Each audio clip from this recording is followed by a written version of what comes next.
Monsinyur, saya Emmanuel Dapaloka dari tempusday.id.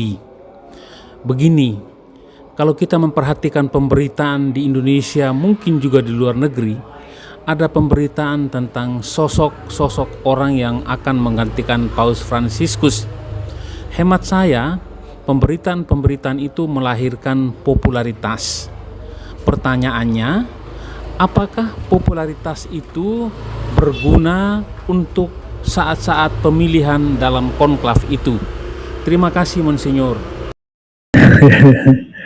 Iya, pasti berpengaruh di dalam rangka membuat cerita ya Mas ya. Tetapi ada pepatah di antara para kardinal yang katanya, saya belum pernah, yang katanya pernah ikut konklav itu, kalau masuk sebagai calon paus, itu keluar nanti sebagai kardinal. Tahu maksudnya lelucon itu? Maksudnya adalah dipilih menjadi paus itu bukan ambisi. Menjadi paus itu bukan jenjang karier yang semakin naik. Itu persis yang sebaliknya. Kalau orang bercita-cita jadi paus, itu maaf ya, bodoh. Bahwa dia dipilih, itu bukan pilihan para kardinal saja. Nah, inilah yang saya kira membedakan pemilihan kepala-kepala negara dengan pemilihan paus ini. Di nanti kalau rembukan-rembukan ini sudah selesai dan kita masuk di dalam ruang konklav, konklav itu bahasa Latin, bahasa Itali namanya conclavis, artinya dengan kunci. Jadi kalau sudah masuk di dalam ruangan itu, apapun yang terjadi di situ tidak boleh dikatakan apapun kepada siapapun. Jadi nanti jangan tanya kepada saya apa yang dulu terjadi di ruang konklav, tidak boleh diceritakan, untuk menjaga nama baik dari calon-calon yang ada di situ. Bahwa nama-nama yang sudah dikenal itu tersebar, saya yakin itu merupakan salah satu saja dari pertimbangan-pertimbangan yang akan dibuat oleh para peserta konklav. Paus Fransiskus ini kan dulu tidak dipertimbangkan sama sekali. Tidak ada nama Jorge Bergoglio di dalam calon, di daftar calon kuat pada tahun 2013 itu tidak ada nama beliau. Tetapi tiba-tiba beliau dipilih. Jadi menurut keyakinan Gereja Katolik, ini memang dipilih oleh para kardinal, tetapi akhirnya yang memutuskan itu bukan para kardinal. Kepercayaan Gereja Katolik adalah ini adalah bimbingan Roh Kudus. Sehingga nanti kalau sudah masuk konklav itu semua suasananya doa. Bukan kasak kusuk, bukan yang lain-lain, semua alat-alat komunikasi tidak boleh dipakai, suasananya melulu doa. Sudah ada calon-calon yang dipikirkan oleh peserta masing-masing, tetapi akhirnya yang akan menentukan adalah suasana doa, supaya pilihan itu tidak dipertimbangkan dengan nilai kekuasaan, tetapi justru dengan nilai yang sangat berbeda, menjadi pelayan-pelayan kemanusiaan, menjadi pelayan-pelayan gereja. Apa komentar dari Dubes Vatikan kira-kira, Monsinyur, melihat antusiasme umat yang menghadiri misa requiem untuk Paus Fransiskus ini? Duta Besar Vatikan untuk Indonesia ketika melihat umat duduk di lantai, itu komentar spontannya adalah Indonesia memang berbeda. Kita bisa membayangkan apa yang beliau maksudkan. Begitu besar cinta kepada Paus Fransiskus. Seandainya Paus Fransiskus tidak datang pada bulan September yang lalu, mungkin tidak akan seperti ini. Tetapi ketika masyarakat Indonesia melihat seperti itu Paus Fransiskus, mereka terketuk hatinya untuk hadir di dalam perayaan Ekaristi ini. Padahal di Keuskupan Agung Jakarta ini semua paroki yang jumlahnya 69 itu mengadakan misa masing-masing di paroki-paroki, tetapi umat sangat bergembira untuk hadir di tempat ini. Jadi komentarnya Duta Besar Vatikan itu, Indonesia memang istimewa, memang berbeda dalam arti baik, begitu mencintai pribadi yang sangat sederhana, meskipun mempunyai posisi yang sangat tinggi. Rupanya itu juga mengungkapkan kerinduan hati ya, bahwa Indonesia ini ada yang seperti itu. Artinya pemimpin-pemimpin yang seperti itu begitu dicintai oleh rakyatnya karena bukan kekuasaannya, tetapi justru karena ketulusan hatinya, karena kesederhanaannya, barang langka, keagungan yang dilandaskan pada kesederhanaan. Kalau kegagahan karena berkuasa itu banyak, tetapi kalau kemuliaan, keagungan yang landasannya adalah kesederhanaan, itu rasa-rasanya sangat jarang. Mengenai moto kepausan Paus Fransiskus, itu ceritanya panjang, karena kata-kata itu nancap di dalam hati beliau sejak beliau berusia 17 tahun. Jadi jangan mengira bahwa Paus ini menjadi populer karena dia menjadi Paus, enggak.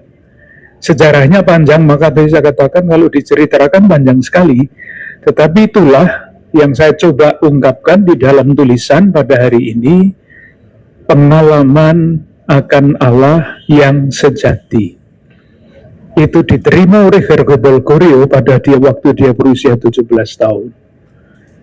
Bahwa wajah Allah itu adalah wajah kerahiman.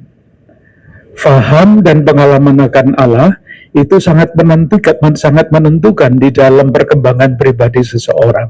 Pengalaman belum agama, bukan agama. Agama itu bisa diperalat untuk kepentingan apapun. Tapi yang namanya pengalaman akan Allah itu sejati, murni, otentik. Tanda bahwa pengalaman akan Allah itu benar, itu indikatornya. Indikatornya adalah transformasi pribadi. Transformasi pribadi Paus Fransiskus itu sejak beliau berusia 17 tahun dan baru berakhir ketika beliau meninggal. Transformasi terus pribadi. Dan ketika transformasi pribadi itu tampak di dalam pilihan-pilihannya, di dalam keputusan-keputusannya, buahnya adalah transformasi institusi. Gereja yang terus berubah, memperbaharui diri.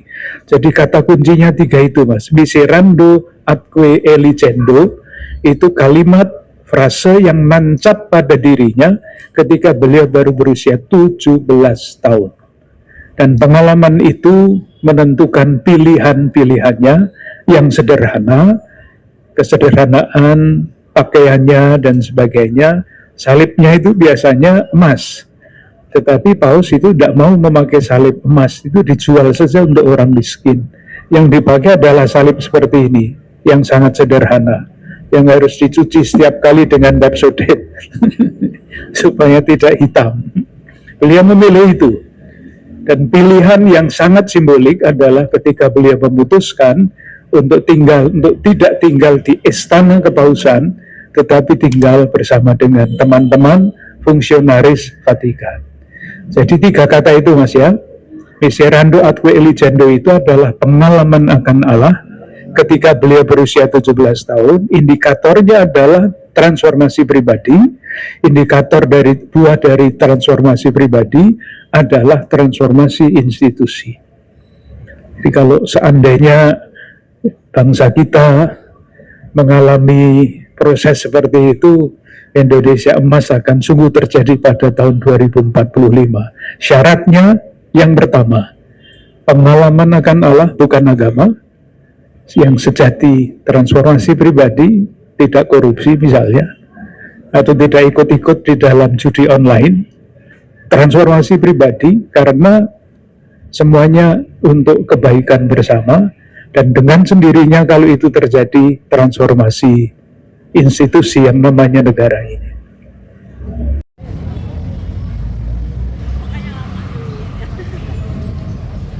kembali ke Italiano abadi. Dari Italia, negeri Lo Stivale, moyangmu bersiara ke Argentina, negeri La Albiceleste, untuk bertaruh hidup, meramu hari-hari bersama angin, matahari, hujan, dan embun negeri yang pernah melahirkan legenda Pele, Maradona, dan Messi.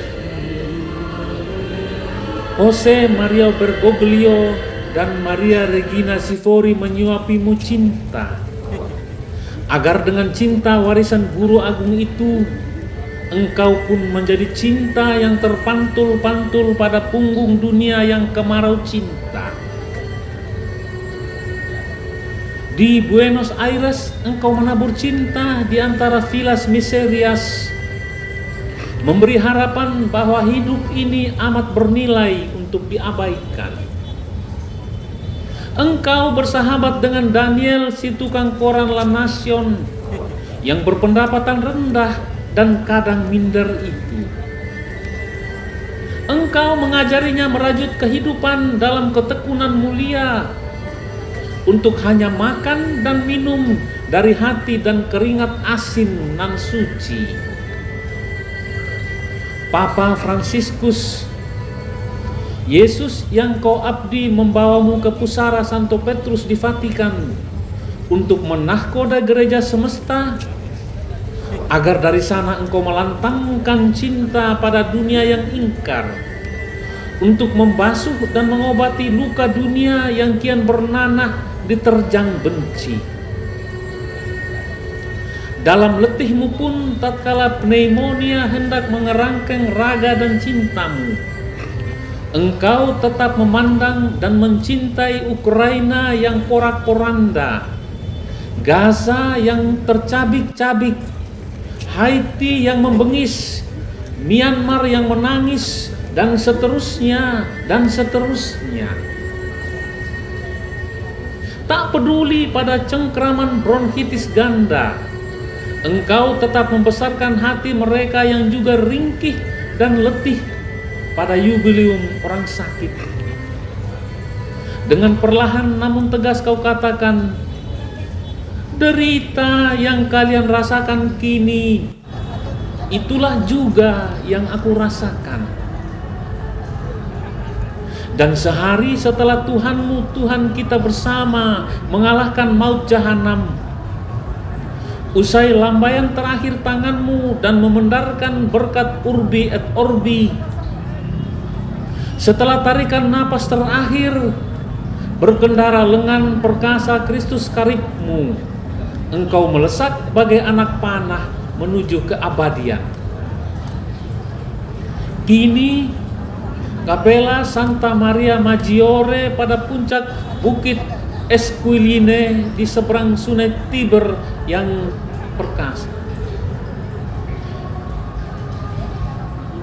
Kini Kapela Santa Maria Maggiore pada puncak bukit Esquiline di seberang sungai Tiber yang perkasa dalam cinta dan kerahiman telah rindu memeluk ragamu untuk menyatu dengan semesta menuju Italiano abadi.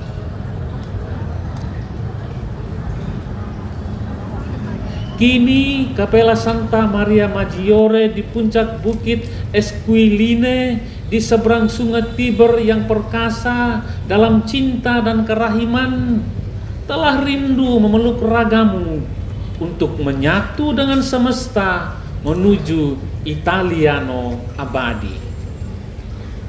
Requiescat in pace Papa. Emmanuel Dapaloka dari ruang Gereja Santa Clara Bekasi, 23 April 2025.